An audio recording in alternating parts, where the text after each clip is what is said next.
Hello friends, welcome to our channel Aakash teachers academy.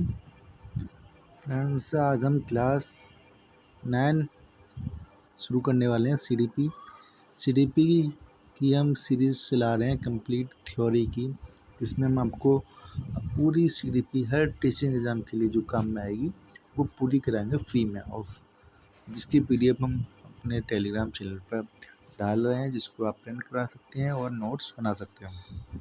Friends, अभी तक हम 8 क्लास ले चुके हैं। अच्छे से आपको फैक्ट बताए गए हैं, बिना किसी कंजूसी के हर चीज़ आपको बताई जा रही है।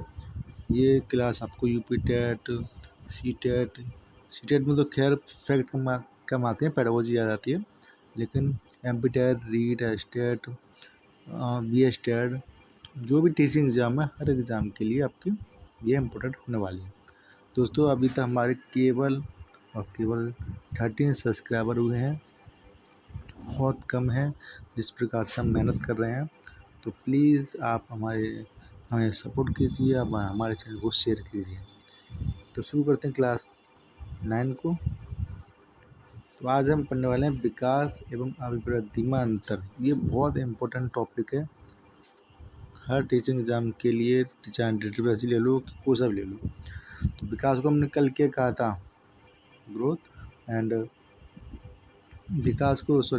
अभिवृद्धि को कहा था हमने ग्रोथ, और विकास को कहा था डेवलपमेंट। विकास मतलब आपकी जो फिजिकल ग्रोथ होती है उससे हम कहते हैं अभिवृद्धि, शारीरिक वृद्धि। ठीक है। अब विकास होता है आपका सभी बच्चों का विकास होना, जैसे सोशली, इमोशनली, नैतिक रूप से सारा विकास आपका उसमें रहता है। तो आगे बढ़ते हैं। विकास, वृद्धि तथा विकास का समानार्थक अर्थ में प्रयोग किया जाता है, लेकिन मनोवैज्ञानिक दृष्टि से इन दोनों में कुछ मूलभूत अंतर है। यहाँ हम टेबल दिखा रहे हैं, टेबल के माध्यम से आपको समझाया गया है अभिवृद्धि को ग्रोथ और विकास को डेवलपमेंट। अभिवृद्धि एक निश्चित आयु तक चलने वाली प्रक्रिया है, मतलब आपकी जो हाइट है, जो आपकी हड्डियों का विकास, हड्डियों की लंबाई है, आपकी लंबाई है, वो एक निश्चित समय तक बढ़ती है। 18 से 22 साल तक आते लंबाई बढ़ती है, उसके बाद लंबाई नहीं बढ़ती है। लेकिन जो आपका विकास है वो जीवन पर्यंत चलता रहता है। ठीक है। आपका विकास, आप कुछ ना कुछ जीवन भर सीखते रहेंगे, वो आपका विकास है। अभिवृद्धि संकुचित अवधारणा, मतलब अभिवृद्धि एक छोटी सी बात है, विकास एक व्यापक अवधारणा है। अभिवृद्धि शारीरिक होती है और विकास आंतरिक और बहुपक्षीय होता है। अभिवृद्धि का कोई निश्चित क्रम नहीं होता है, विकास का निश्चित क्रम होता है। विकास आपका शुरुआत से ऊपर तक जाएगा, और ये किधर भी हो सकता है, इसका कोई निश्चित क्रम नहीं होता है। ठीक है। अभिवृद्धि को नाप तोला जा सकता है, मतलब आपका कितना वजन है, आपकी क्या लंबाई है, ये आपको नाप तोल सकते हैं। लेकिन विकास को केवल व्यवहार के आधार पर महसूस किया जा सकता है। मतलब हम किसी से बात करेंगे, उसके व्यवहार को देख कर हम बता सकते हैं कि उसका सामाजिक विकास कैसा हुआ है, नैतिक विकास कैसा हुआ है। ठीक है। ये अभिवृद्धि के परिवर्तन विवृद्धि सूचक होते हैं, विकास के परिवर्तन विवृद्धि सूचक और ह्रास सूचक होते हैं। ठीक है। अभिवृद्धि स्पष्ट दिखाई देती है, विकास स्पष्ट दिखाई नहीं देता है। अभिवृद्धि विकास का ही हिस्सा है, और विकास स्वतंत्र और चौमुखी प्रक्रिया है। अभिवृद्धि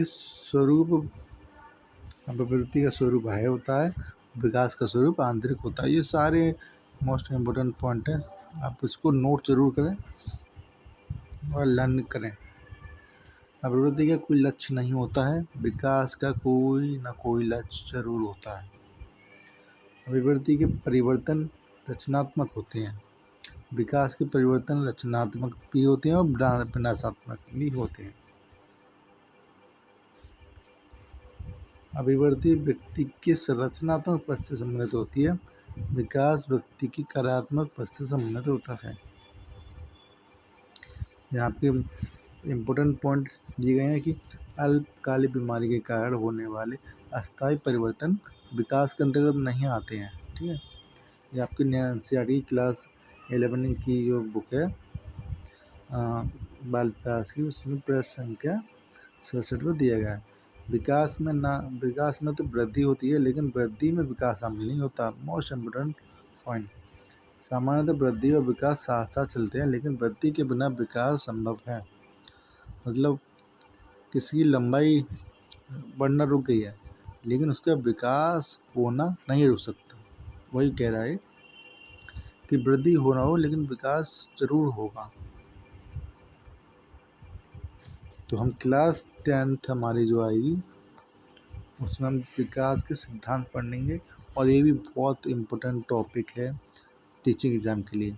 तो हमारी क्लास 9th यहीं पर समाप्त होती है।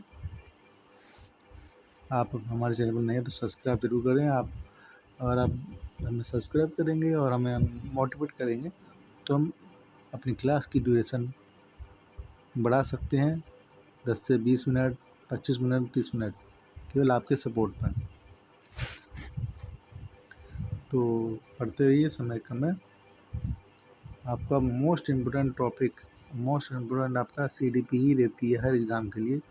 तो आपने CDP जितने अच्छे से पढ़ ली, उतना आप टीचिंग एग्ज़ाम को क्रैक करने के पास आ जाते हैं। ठीक है, तो मिलते हैं अगली वीडियो में। तब तक के लिए नमस्कार, बाय बाय।